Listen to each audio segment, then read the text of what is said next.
அனைவருக்கும் வணக்கம். ரிஷபராசினியர்களுக்கு 2025ஆம் ஆண்டு பிரம்மன் எழுதிய தலைவிதி இதுதான். அந்த வகையில் ரிஷபராசினியர்களுக்கு என்ன மாதிரியான நன்மைகள் எல்லாம் ஏற்பட இருக்கு, கிரக நிலைகளின் ரீதியாக அமையிருக்கும் சாதகங்கள் என்ன, பாதகங்கள் என்ன, மேலும் என்ன மாதிரியான முன்னேற்றங்கள் எல்லாம் உங்களுடைய வாழ்வில் ஏற்பட இருக்கு. குறிப்பா இந்த புத்தாண்டை பொறுத்த வரைக்கும் இந்த புத்தாண்டினுடைய ஆரம்பத்தில் கிரகங்களுடைய சஞ்சார நிலைகள் என்ன என்று பார்க்கும்போது ஜென்ம ராசியில், அதாவது ரிஷபராசியில் குரு பகவான் வக்ரகதியிலும், கடகத்தில் செவ்வாய் நீச்சம் மற்றும் வக்ரம் பெற்றும், கன்னியில் கேதுவும், விருச்சகத்தில் புதன் பகவானும், தனுசு ராசியில் சூரியனும், மகரத்தில் சுக்கிரனும், கும்பத்தில் சனி பகவானும், மீனத்தில் ராகுவும் சஞ்சரிக்கிறாங்க. இந்த கிரகங்களுடைய சஞ்சார நிலைகளின் காரணமாக ரிஷபராசினியர்களுடைய வாழ்வில் குடும்ப சூழ்நிலை ரீதியாக உத்தியோகம், தொழில், வியாபாரம், கலைத்துறை, அரசியல் துறை, மாணவ மாணவிகள், அதாவது கல்வி, காதல், திருமணம், சேமிப்பு, தொழில் என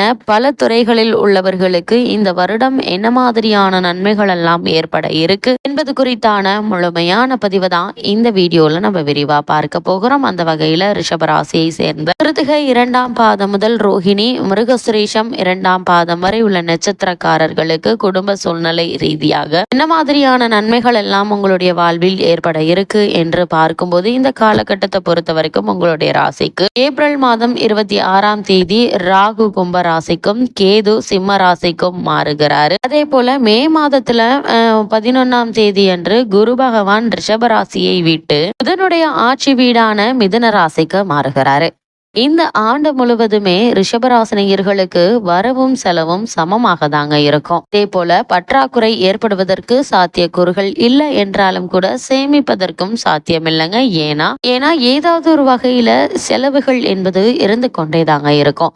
செலவுகள் இருக்கும் பட்சத்தில் கடன் வாங்க வேண்டிய அவசியம் ஏற்படுமா அப்படின்னு கேட்டீங்கன்னா நிச்சயமாக இல்லைங்க. வருமானத்திற்கு ஏற்ற செலவுகள் இருப்பதால கடன் வாங்க வேண்டிய அவசியம் இருக்காது.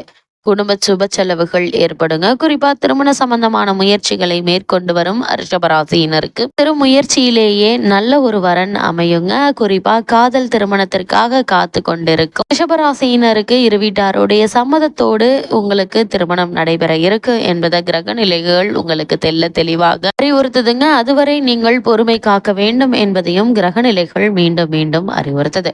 விவாக வயதில் பெண் அல்லது பிள்ளைகள் இருந்தாங்கன்னா நல்ல வரன் அமையுங்க. அதே போல் குரு சுக்கிரன் ஆகிய இருவருமே இந்த வருடத்தை பொறுத்தவரை சுபபலம் பெற்று வளம் வருவதால பலருக்கு சொந்த வீடு அமையும் யோகமும் இருக்குதுங்க. புதிதாக நிலம் வாங்குவது, வீடு வாங்குவது, மனை வாங்குவது சம்பந்தமான முயற்சிகளை மேற்கொண்டு வருபவர்களுக்கு நல்ல ஒரு முன்னேற்றம் ஏற்பட இருக்குது.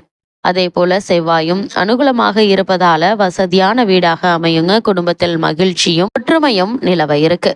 கல்வியை முடித்துள்ள பிள்ளை அல்லது பெண்ணிற்கு நல்ல ஒரு வேலை அமையுங்க. அதே போல இந்த வருடத்தில் அக்டோபர் மாதம் 18ஆம் தேதியிலிருந்து நவம்பர் 6ஆம் தேதி வரை ஆரோக்கியத்தில் நீங்கள் சற்று கவனமாக இருக்க வேண்டும் என்பது கிரக நிலைகள் உங்களுக்கு முன்கூட்டியே எச்சரிக்கை செய்துங்க. ஏன்னா இரவு நேரங்கள்ல வாகனம் ஓட்டுவதை தவிர்க்க வேண்டுங்க. நமது வாழ்க்கையில் நாம் எப்பொழுதெல்லாம் எத்தகைய விஷயங்கள்ல ஜாக்கிரதையாக இருக்க வேண்டும் என்பதை கிரக நிலைகள் நமக்கு முன்கூட்டியே அறிவுறுத்துதோ அது மாதிரியான விஷயங்கள் நாம் எச்சரிக்கையாகவும் கவனமாக இருப்பது மிக மிக நல்லது என்பதை கிரக நிலைகள் அறிவுறுத்துது. அதே போல் உங்களுடைய ஆரோக்கியத்தில் அதிக கவனம் செலுத்துங்க. எந்த ஒரு விஷயத்தையும் எடுத்தோம் கௌத்தோம் என்று செயல்படுத்தாமல் ஒரு முறைக்கு இருமுறை தீர விசாரித்து சிந்தித்து செயல்படுவது நல்லது. அதே போல் உத்தியோக காரணமாகவோ அல்லது மற்ற காரணங்களுக்காகவோ குடும்பத்தை விட்டு பிரிந்திருந்தவர்கள் ஒன்று சேரக்கூடிய ஒரு தருணமாகவும் இந்த புத்தாண்டு அமையிருக்கு என்பதை கிரக நிலைகள் தெளிவாக உறுதியளிக்குதுங்க. ரிஷபராசியை சேர்ந்த உத்தியோகஸ்தர்களுக்கு மேலும் என்ன மாதிரியான நன்மைகள் எல்லாம் உங்களுடைய வாழ்வில் ஏற்பட இருக்கு என்று பார்க்கும்போது இந்த ஏப்ரல் மாதம், அதாவது இந்த புத்தாண்டினுடைய 4ஆம் மாதமான ஏப்ரல் மாதம் 30ஆம் தேதி ஏற்கனவே கும்பராசியில் அமர்ந்துள்ள சனி பகவானுடன் ராகு இணைய இருக்கிறாரு. இந்த இணைவு மட்டுமல்லாமல் உங்களுடைய ராசிக்கு சுகஸ்தானத்திற்கு கேது மாறுவதாலும் பணிகள்ல கவனமாக இருக்க வேண்டும் என்பதை ராகு மற்றும் சனியினுடைய சேர்க்கையும் உங்களுடைய ராசிக்கு சுகஸ்தானத்திற்கு பயிற்சியாக கூடிய ராகு கேதுவினுடைய சேர்க்கையும் அறிவுறுத்தது. அலுவலக பொறுப்புகள் காரணமாக வெளியூர் பயணிக்கும் போது ஆவணங்களையும் பணம் பொருட்கள் ஆகியவற்றையும் பாதுகாப்பாக வைத்துக் கொள்வது அவசியங்க. ஏன்னா களவு போவதற்கான வாய்ப்புகள் அதிகம் இருக்கு. ஏன்னா இந்த காலகட்டத்தை பொறுத்த வரைக்கும் நீங்கள் அதிக கவனமோடு இருக்க வேண்டிய ஒரு வருடம் என்றுதான் சொல்ல வேண்டும். குறிப்பா உத்தியோகஸ்தர்களை பொறுத்த வரைக்கும் சக ஊழியர்கள் குடும்ப பிரச்சனைகள்ல நீங்கள் தலையிட வேண்டாங்க. அதே போல் தேவையற்ற பிரச்சனைகள்ல சிக்கிக் கொள்வதற்கான வாய்ப்புகள் இருக்கு. அதனால் எச்சரிக்கை மிக மிக அவசியம் என்பதை கிரக நிலைகள் மீண்டும் மீண்டும் உங்களுக்கு அறிவுறுத்துது. அதே போல ரிஷபராசியை சேர்ந்த தொழில் மற்றும் வியாபாரம் செய்பவர்களுக்கு மேலும் என்ன மாதிரியான நன்மைகள் எல்லாம் ஏற்பட இருக்கு என்று பார்க்கும்போது, உங்களுடைய ராசிக்கு தொழில் ஸ்தானத்தில் சுக்கிரனும் புதனும் இணைந்திருப்பது வியாபாரத்தில் நல்ல ஒரு முன்னேற்றத்தை கொடுக்குதுங்க. ஏப்ரல் 27ஆம் தேதி ராகுவும் சேர்ந்து கொள்கிறாரு. அதே போல் மே 11ஆம் தேதி குரு பகவான் தனஸ்தானத்திற்கு மாறும்போது மேலும் பல நன்மைகள் ஏற்படுவதற்கான வாய்ப்புகள் இருக்குதுங்க. இருந்தாலும் தொழில் மற்றும் வியாபார அபிவிருத்திக்கு அவசியமான நிதி உதவிகள் எளிதில் கிடைத்தாலும் கூட அளவுக்கு மீறி கடன் வாங்க வேண்டும் என்பதை கிரகநிலைகள் மீண்டும் மீண்டும் அறிவுறுத்துதுங்க. இந்த தருணங்களை பொறுத்த வரைக்கும் ஒரு சிலர் வியாபார அபிவிருத்தி சம்பந்தமாக வெளிநாடுக்கு சென்று வர வேண்டிய அவசியம் இருக்குதுங்க. சனி பகவான் மற்றும் ராகுவினுடைய கூட்டணி இந்த ஆண்டை பொறுத்த வரைக்கும் உங்களுக்கு லாபத்தை பெற்று தந்தாலும் அடிக்கடி குடும்பத்தை விட்டு பிரிந்திருக்க வேண்டிய ஒரு நிலையை ஏற்படுத்துவதற்கான வாய்ப்புகள் அதிகம் இருக்கு.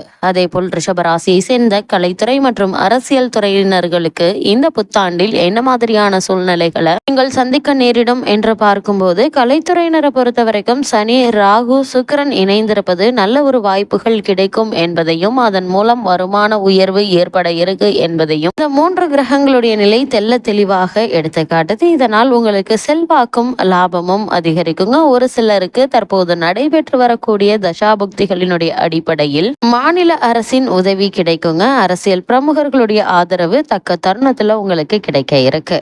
அதே போல அரசியல் துறையினருக்கு அக்டோபர் மாதம் 9ஆம் தேதி வரை சுக்கிரன் சுபபலம் பெற்றிருப்பதால சனி பகவானும் ராகுவும் கை கொடுத்து உதவும் நிலையில நிலை கொண்டிருப்பதால கட்சியில் உங்களுக்கு ஆதரவு பெருகுங்க. செல்வாக்கு மிகுந்த பிரமுகர் ஒருவருடைய தொடர்பு பல நன்மைகளை உங்களுக்கு அளிக்க இருக்கு. ரிஷபராசி சேர்ந்த மாணவ மாணவிகளுக்கு இந்த புத்தாண்டில் மேலும் என்ன மாதிரியான நன்மைகள் எல்லாம் ஏற்பட இருக்கு என்று பார்க்கும்போது, இந்த செப்டம்பர் மாதம் 11ஆம் தேதியிலிருந்து டிசம்பர் மாதம் 5ஆம் தேதி வரைக்கும் புதன் மற்றும் பிற கல்வி சம்பந்தப்பட்ட கிரகங்கள் அனுகூலமாக சஞ்சரிக்கிறாங்க. அதனால நீங்கள் மேற்கொள்ளக்கூடிய காரியங்கள் ஒரு சிறு முயற்சியிலேயே வெற்றி கிடைக்குங்க. விசேஷ உயர்கல்வி பெறுவதற்கு வெளிநாடு செல்ல வேண்டும் என்ற விருப்பம் இருந்தாலும் அதற்கான முயற்சிகளை நீங்கள் தாராளமாக மேற்கொள்ளலாம் என்பதையும் கிரகநிலைகள் உறுதியளிக்குது. விவசாயத்துறையினரை பொறுத்த வரைக்கும் இந்த காலகட்டங்கள்ல வருமானம் உழைப்புக்கேற்று இருக்குங்க. ஆடு மாடுகள் அபிவிருத்தி அடையுங்க. பழைய கடன்கள் நீடித்தாலும் அவற்றால் நெருக்கடி ஏற்படாது. அதே போல் கால்நடைகளுடைய பராமரிப்பில் பணம் விரயமாகுங்க.